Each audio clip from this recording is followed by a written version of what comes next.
por uno más. Usted va a predicar por uno más.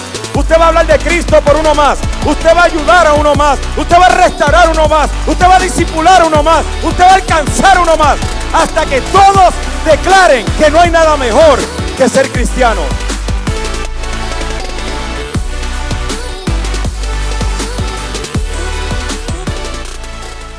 Hoy vamos a comenzar una nueva serie de mensajes llamada Obstáculos de la vida de fe. Take the feedback off, Diego.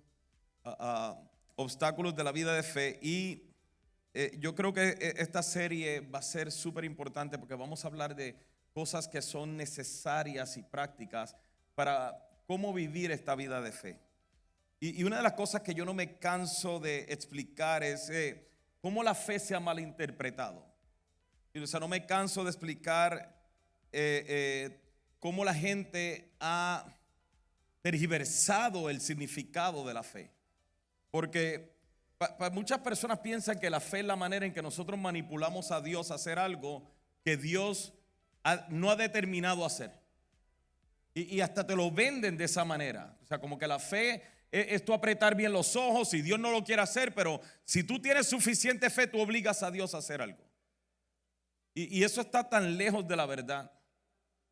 Mire, en ningún lado de la Biblia usted va a encontrar que la fe es la forma en la que usted obliga a Dios a hacer algo o convence a Dios en hacer algo que Dios no ha determinado hacer.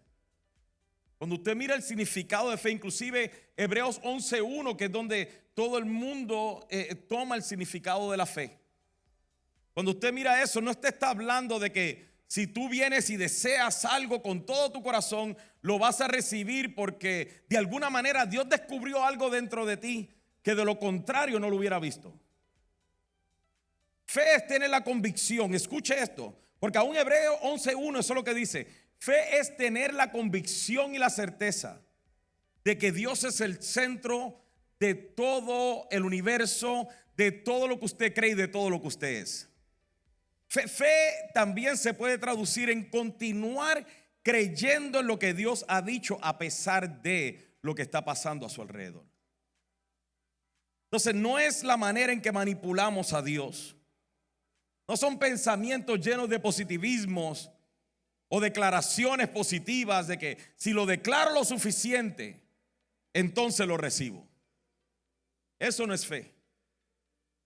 Y en realidad no lo encuentra en ninguna área en la Biblia. Y usted me dirá, pastor, pero ¿por qué aquellas personas cuando recibían un milagro Dios les decía tu fe? ¿Por qué? Porque en cada milagro que Dios hablaba acerca de tu fe te ha salvado, tu fe ha hecho esto, por tu fe esto, es porque pusieron en Él, lo reconocieron a Él como que Él es el Señor. Eso es fe.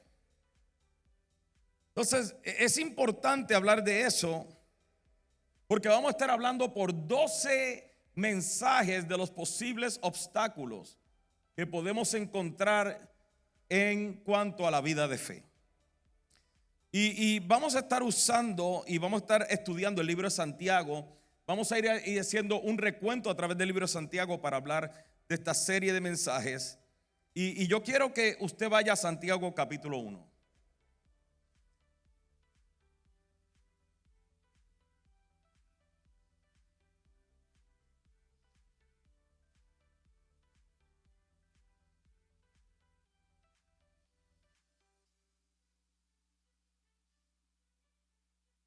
Santiago capítulo 1.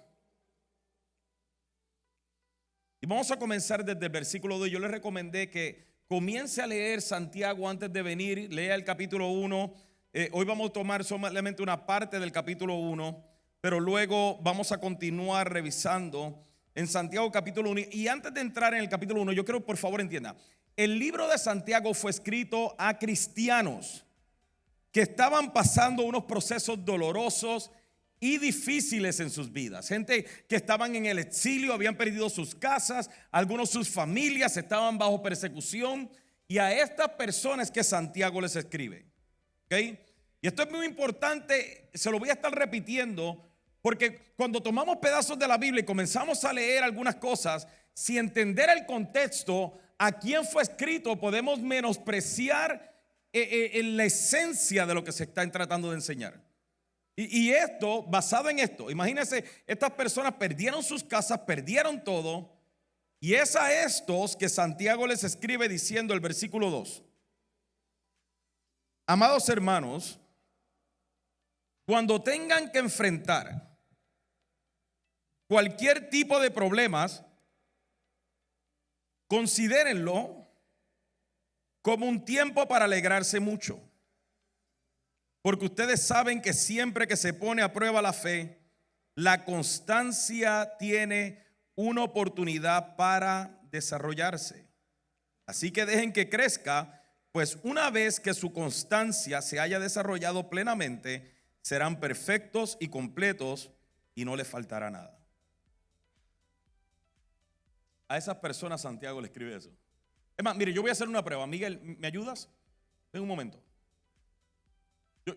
Yo les voy a hacer una ilustración de esto. ¿Cómo se aplicaría esto a nuestras vidas? Ahora, yo no hablé con Miguel esto antes, o puede ser que me esté buscando un problema ahora mismo, ¿ok? Ok, yo quiero que tú te imagines que me vas a contar el peor momento de tu, no un peor momento real, ¿sí? Invéntate algo en la cabeza. Busque problemas innecesarios. Sí.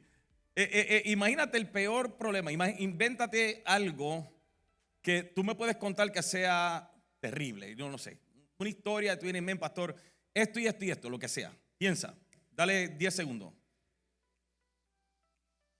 Okay. ¿Ya lo tienes? Ok. So Miguel viene a mí, me va a contar una temporada, un proceso que está pasando difícil. Es un problema grave en casa. Le entra golpe. Dale, hablemos. Algo le falta. Que nunca le volvió. Yo también. Sí. Imagínese él contándome esa historia. Y esta es mi contestación. Amado, ahora que estás enfrentando este tipo de problemas, considéralo como un tiempo para alegrarte mucho.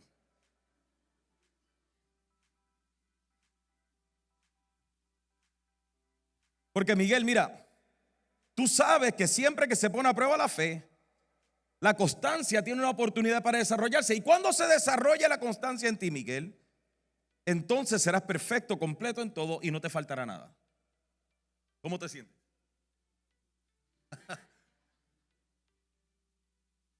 Imagínese que usted me viene con el peor problema de su vida. Y esta es mi contestación. ¿A cuánto le gustaría ese consejo? Ahora, yo quiero que usted piense, ¿qué otra cosa usted le puede decir a Miguel que lo hiciera sentir bien en ese proceso? ¿Alguien se considera tan sabio, tan inteligente, que tiene las palabras correctas para que el corazón herido que Miguel tuviera en ese momento pudiera sanar con palabras cargadas de Señor, tócalo, ayúdalo? Gracias.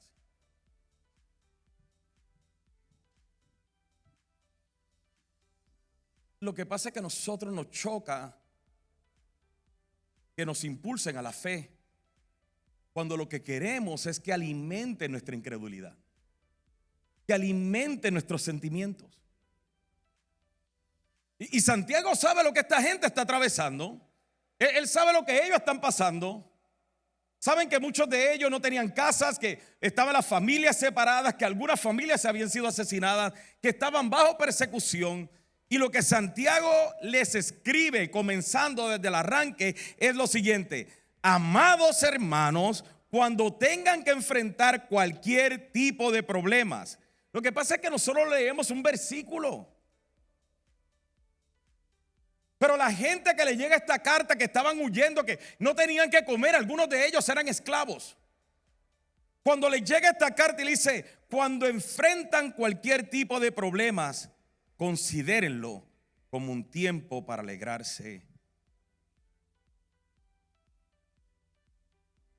Lo cual usted ya sabe cuál es el consejo. que le tiene que dar a sus hermanos cuando están pasando por un problema.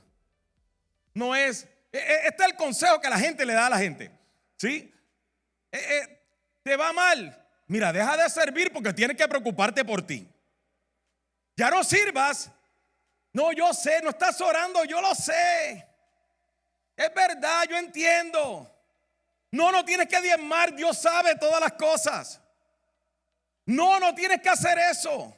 ¿No quieres leer la Biblia? Yo tampoco.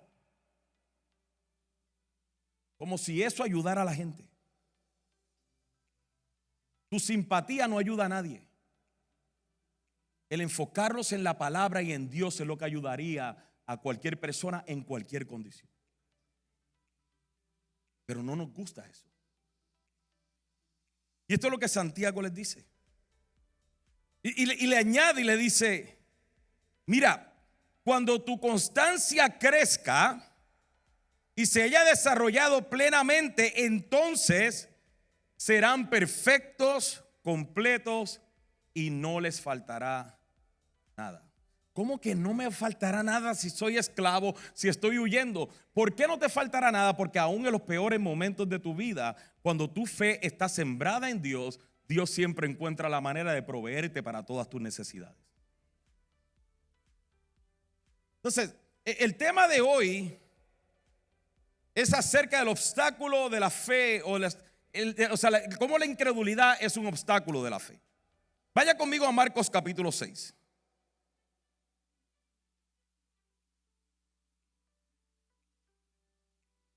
Y vamos a mirar cómo opera esto.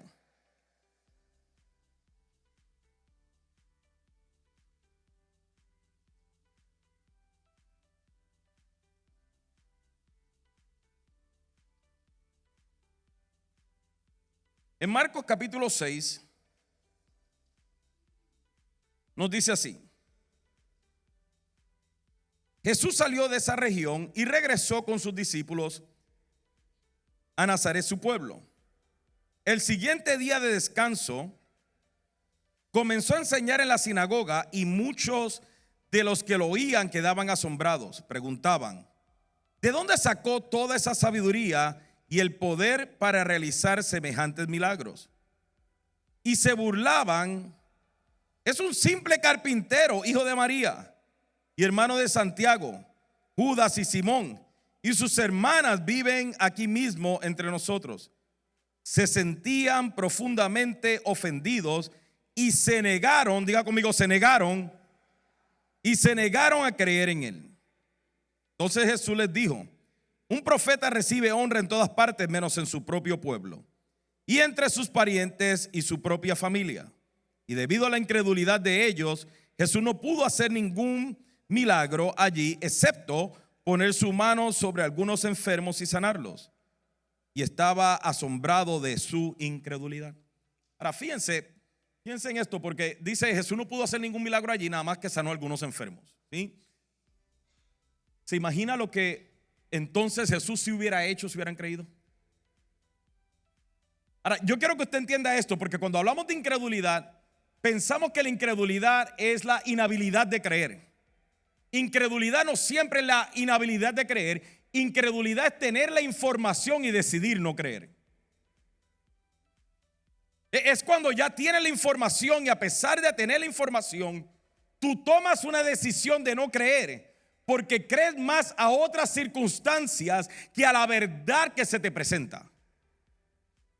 Fíjense en estas personas. Nos dice que ellos mismos estaban asombrados.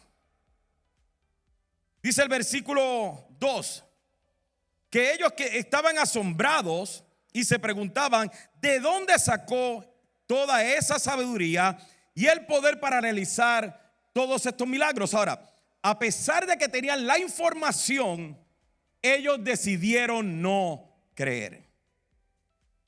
Decidieron moverse en incredulidad. Y esto los limitó. Ahora, ¿por qué les digo esto a ustedes? Porque lo mismo nos sucede a nosotros. Lo mismo nos puede suceder a nosotros. Porque nosotros tenemos toda la información, pero aún teniendo toda la información, en ocasiones lo que podemos ver nos lleva a confiar en lo que vemos y no en lo que creemos. Lo que significa que el problema no es información, porque ya la información la tiene. Usted dice, no, pues no la leo. Ah, bueno, eso es su problema, pero la tienes. La información la tiene. La información tienes de que Él resucitó. La información la tienes de que reconoce lo que Él hizo en tu vida. Pero si lo que está a tu alrededor te habla más fuerte que lo que has creído, amados, perdóname, eso es el significado de la incredulidad. Entonces no puedes preguntarte, pero ¿por qué Dios no me saca de esto? Yo te digo por qué. Porque le estás dando más lugar a lo que puedes ver, a lo que puedes sentir, a lo que sientes en el corazón. Le estás dando más lugar al carácter, al genio, a la carne, que a la información que tienes por medio de la palabra y de la evidencia que tienes de lo que Dios hace en las vidas.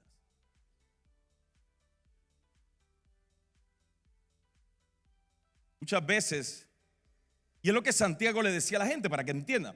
Santiago le estaba diciendo a la gente, yo sé lo que ustedes están pasando.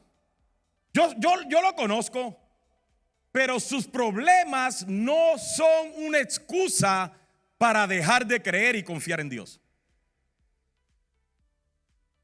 Tu problema no es una excusa. Por favor, entiéndeme esto. No es como que tú puedes llegar donde el Señor y decir, pues sí, yo sé lo que tú decías, Dios, yo lo vi, Señor, pero es que era muy duro. Eso es incredulidad. Cuando tus problemas alrededor tuyo hablan más fuertes que tú. En Hebreos 3:15. Y mueva las páginas, hágalas sonar. Sentirme que estoy predicando. Es más, hágalo a propósito como.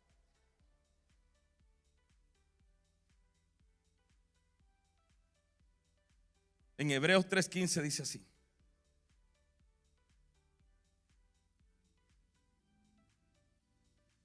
Recuerde lo que dice.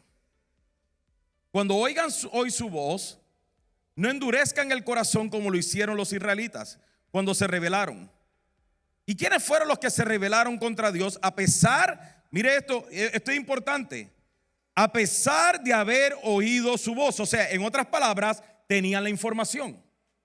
¿Okay? ¿Y quiénes fueron los que se rebelaron contra Dios a pesar de haber oído su voz?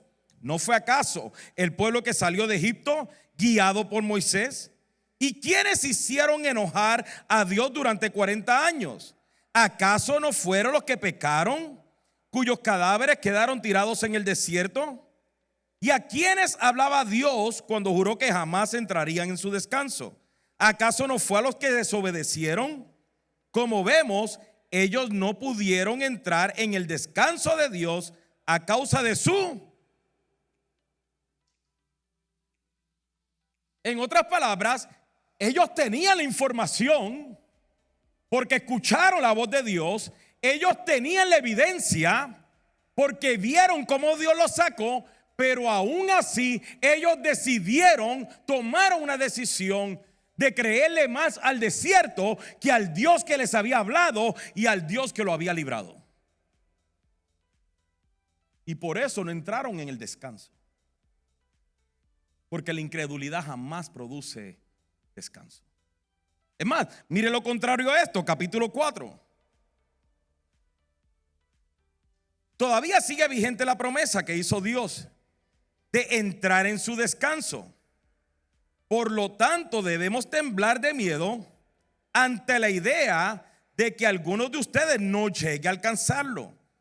Pues esta buena noticia,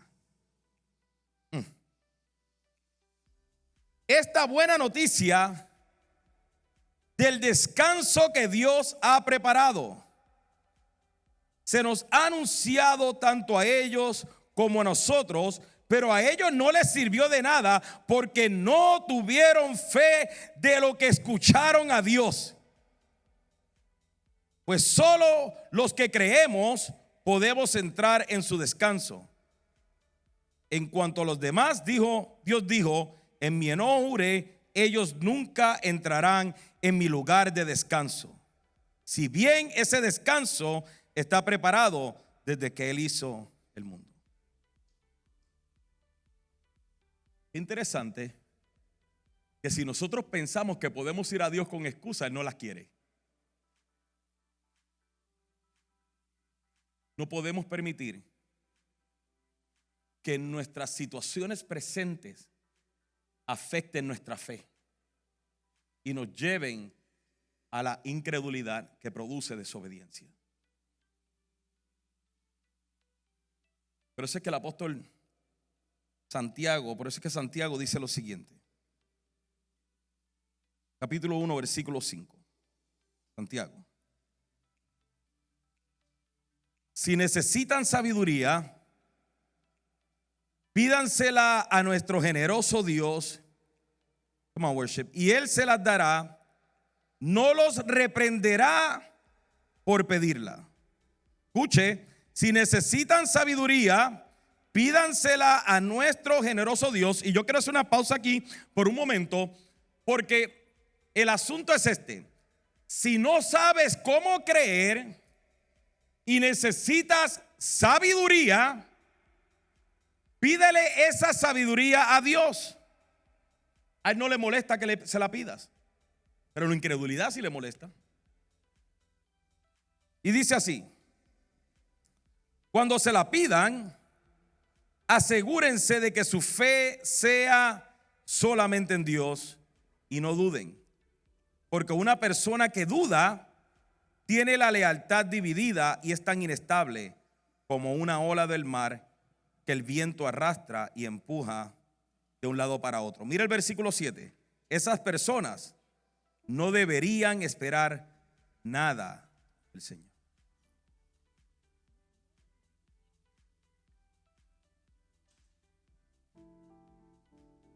La mejor ejemplo que yo puedo decir de esto es un testimonio que he contado 1000 veces. Y lo contaré hasta que me muera. Y yo he contado cómo mi hijo José no lo aseguraban y del milagro que Dios hizo en la vida de él. Sin embargo, yo quiero aplicar eso a esto que acabamos de leer. Yo era recién convertido cuando me dicen que mi hijo se va a morir. O que tiene la posibilidad de morirse, era recién convertido. Y vimos el milagro, cómo Dios creó un riñón en 3 días. Dios lo debe haber creado en el instante, pero desde el día en que oramos hasta el día que tuvimos la evidencia pasaron 3 días. Sin embargo, José nace, es el primer hijo que tuve en Cristo. Nos informan 3 meses más tarde que su riñón es del tamaño de un pea, ¿cómo se dice eso? Un chícharo. Eso. Y la mejor descripción que me dieron es: está podrido. El único riñón que tiene está podrido. Esa es la mejor descripción que me dio aquel doctor sin filtro. Desde que recibimos esa noticia hasta ver el milagro, pasaron un promedio de 3 meses que parecían 7 años. Yo me metí al baño a bañarme para llorar, para que nadie se diera cuenta que yo estaba llorando, porque yo quería ser fuerte para mi familia.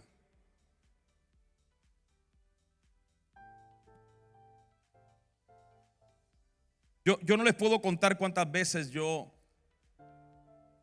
me desplomaba delante de Dios y le pedí a Dios: por favor, no te lo lleves. Yo no recuerdo haber hecho una oración: Señor, yo reprendo el espíritu de muerte, yo ato, yo declaro. Nunca recuerdo esa oración. Pero recuerdo muchas oraciones suplicándole a Dios: por favor, no lo dejes. Por favor, Señor, ayúdanos a tener fuerza en esto. Yo no sabía si iba a vivir, o sea, yo no estaba cargado de pensamientos positivos. Porque ese es el problema de la fe. Que mucha gente ha tergiversado la fe y por eso la gente se confunde en medio de los problemas. Que piensan que pensamientos positivos, me voy a enfocar en pensamientos positivos. Eso no ayuda. ¿Sabe qué ayuda? Saber que solamente Él puede hacer el milagro y poner tu mirada y tu confianza en Él, en también en que cualquier cosa que Él decidiera, vas a estar bien con eso. ¿Sabe cuándo se manifestó mi fe? Cuando el lunes antes de la evaluación de José, yo me encerré en un closet y me tiré al piso y le dije: Señor, tú sabes que yo no quiero que mi hijo se muera. Por favor, sálvalo. Pero si no lo haces, como quiera, yo seguiré declarando que tú eres bueno. Yo seguiré creyendo que tú eres fiel. Yo te serviré y a mí nada ni nadie me va a apartar de ti. Esa fue mi experiencia de fe. No importa que decidas, mi confianza seguirá siendo tú. Así es que se espera la fe. No es ahora creo y ahora no creo. No, yo no sabía si Dios lo iba a sanar. Porque la fe no se trata de eso. Si fuera eso, estuviéramos muy mal en el nivel de fe. Porque todos vamos a perder un ser amado. Todos nos vamos a enfermar. Todos vamos a pasar por problemas difíciles. Deje de estar pensando que la fe es la manera en que usted manipula a Dios para que no pase nada malo. La fe es lo que te sostiene aún en el día malo. Eso es lo que Santiago le estaba enseñando a ellos. No usen los problemas como excusa para desobedecer a Dios. Y si así hacen, no esperen nada de Dios, porque su lealtad está dividida. Cambia el concepto de lo que muchos creen, ¿no? ¿Cómo podemos ilustrar la fe? Vaya a Mateo capítulo 14.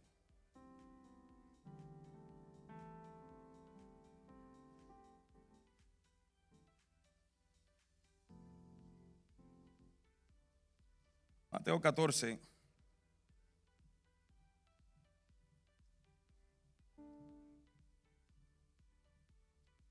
Usted conoce esta historia, o la mayoría de usted la debe conocer.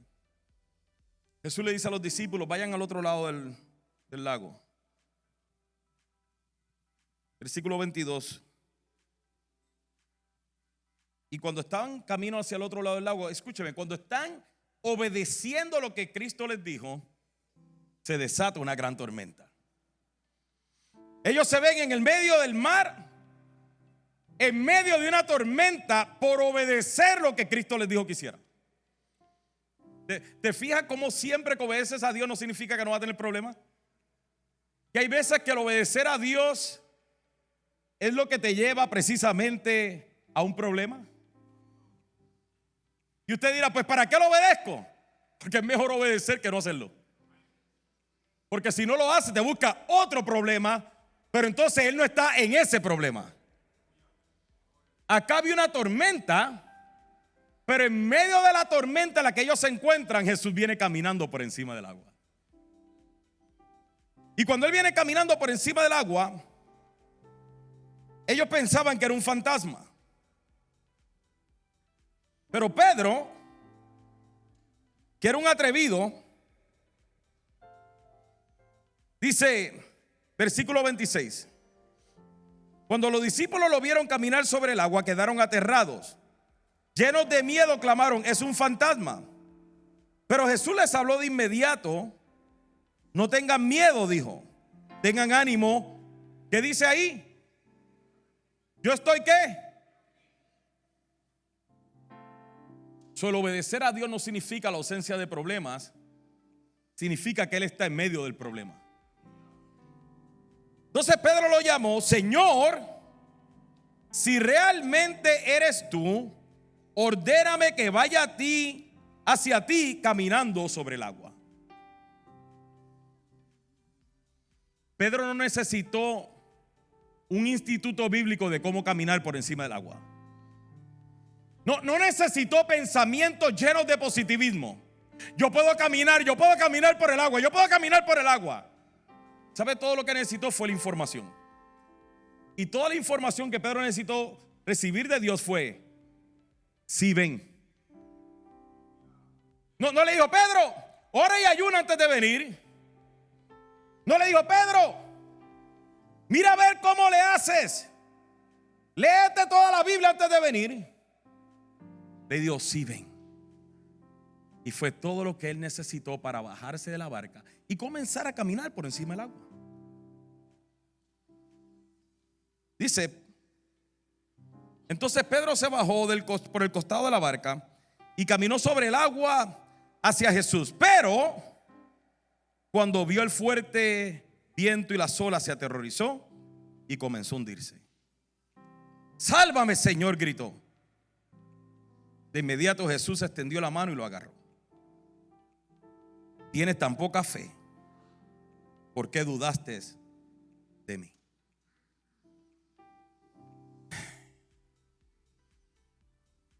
¿Qué vemos acá? Lo mismo que vimos en Santiago.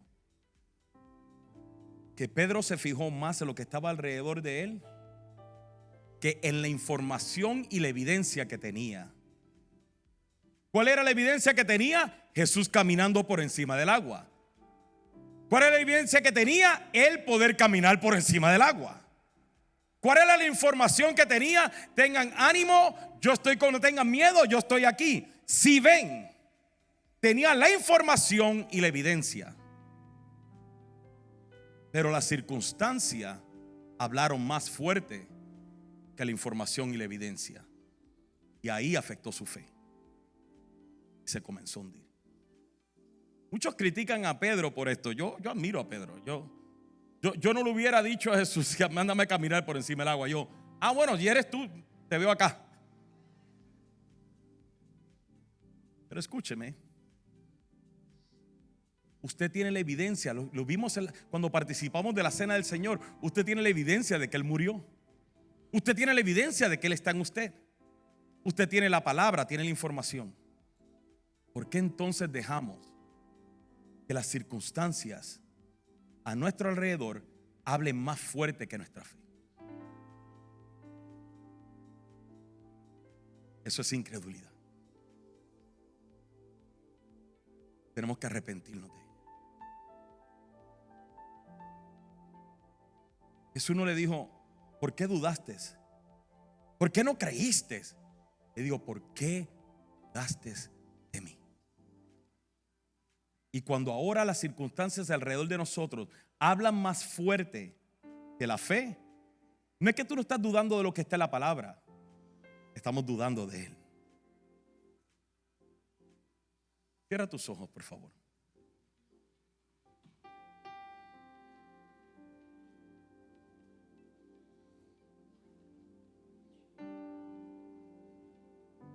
Es posible que usted esté aquí en este día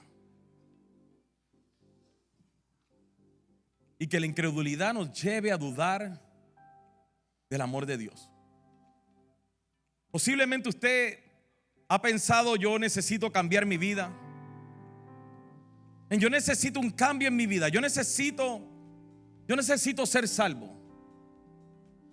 Pero posiblemente la incredulidad de que Dios puede hacer algo en tu vida, de que Él puede perdonarte, de que Él puede cambiarte, posiblemente eso te esté limitando y te lleva a hundirte. Pero yo tengo buenas noticias para ti. Si tú te sientes que te estás hundiendo, escúchame bien ahí con tus ojos cerrados. La Biblia nos enseña que cuando Pedro le dijo y le gritó a Jesús: sálvame, Señor, nos dice la Biblia que de inmediato Jesús extendió la mano y lo agarró. De inmediato. Y yo quiero decirte esta mañana que si tú en este día tomas una decisión de reconciliar tu vida con Cristo y tú le dices a Jesús en esta mañana, sálvame, Él de inmediato te agarra de la mano y te salva, te ayuda, te transforma, te restaura, te rescata, te liberta. Él lo hace de inmediato. Así que yo quiero darte una oportunidad en este día, a que si tú no tienes a Cristo en tu corazón y en esta mañana tú reconoces que lo necesitas, que necesitas un cambio, que te estás hundiendo en lo que sea, en el pecado, adicciones, en lo que sea que te pueda estar hundiendo, que le digas a Él que te salve hoy, y Él de inmediato lo hará. Así que si esa persona eres tú, haz esta oración conmigo y dile: Señor Jesús, yo reconozco que soy pecador. Yo te pido perdón por mis pecados. Yo te pido que seas mi Señor y mi Salvador. Sálvame, Señor, te lo suplico. Y ahí con tus ojos cerrados, si tú hiciste esta oración conmigo, puedes levantar tu mano ahí donde estás. Yo quiero verte desde aquí. Estás en un lugar seguro. ¿Habrá alguna persona aquí hoy que hizo esta decisión? Gloria a Dios. Pónganse de pie todos.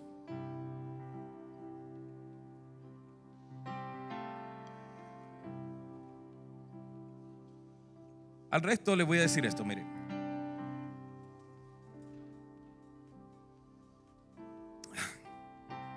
Pedro se estaba hundiendo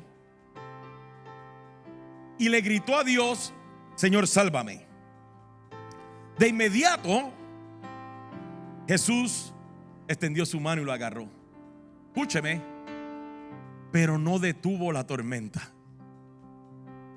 No detuvo la tormenta. O sea, Jesús no hizo esto. Señor, me estoy hundiendo. Tormenta, para, que voy a salvar a Pedro. No. ¿Sabe qué hizo?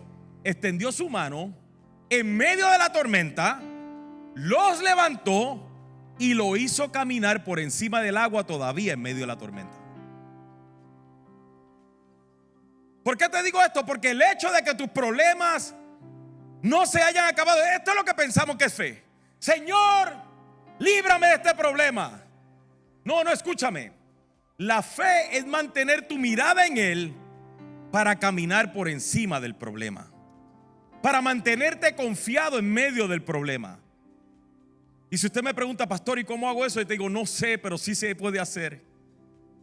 Sí se logra hacer cuando te mantienes enfocado en Él. Escúchame, la fe no se opera porque eres sano de la enfermedad que tienes.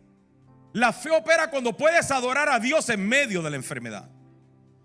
La fe no opera cuando tus problemas económicos se acaban. La fe opera cuando puedes ser generoso aún en medio de tus problemas económicos. La fe no opera cuando los problemas en tu matrimonio se acaban. La fe es cuando puedes ser fiel y seguir amando en medio de los problemas matrimoniales. No es que se vaya el problema, es seguir confiando en medio de la tormenta. Así que yo quiero que levanta tus manos al cielo y le des gracias a Dios, porque Él es fiel. Porque no hay nada como Dios. No hay nada. Es más, vamos a adorar a Dios reconociendo que no hay nada como Él. Nada ni nadie nos pueden separar del maravilloso amor de Dios. Cuánto amor recibimos de Dios a través de su palabra. Esperamos que haya disfrutado de este mensaje, pero sobre todo, si Dios le habló al corazón y quiere comenzar una nueva relación con Él, escriba la palabra Cristo en los comentarios de esta transmisión. No tenga temor. Si no sabe cómo comenzar, lo acompañaremos en cada parte de este proceso. Si escribió la palabra Cristo, celebramos su decisión. Queremos felicitarle en una forma más personal. Alguien de nuestro staff le estará enviando un mensaje para saludarlo y ayudarlo en las dudas que usted pueda tener. También queremos recordarle lo importante que son sus donaciones a través de los diezmos y ofrendas, ya que con su aporte juntos extendemos el reino de Dios a otros países y otras comunidades que tanto lo necesitan. Recuerde que juntos acercamos la buena noticia de salvación a uno más para que uno más sea edificado, por uno más que sea bendecido, por uno más que sea restaurado, hasta que todos declaren que no hay nada mejor que ser cristianos. Dios los bendiga y nos vemos en nuestra siguiente transmisión.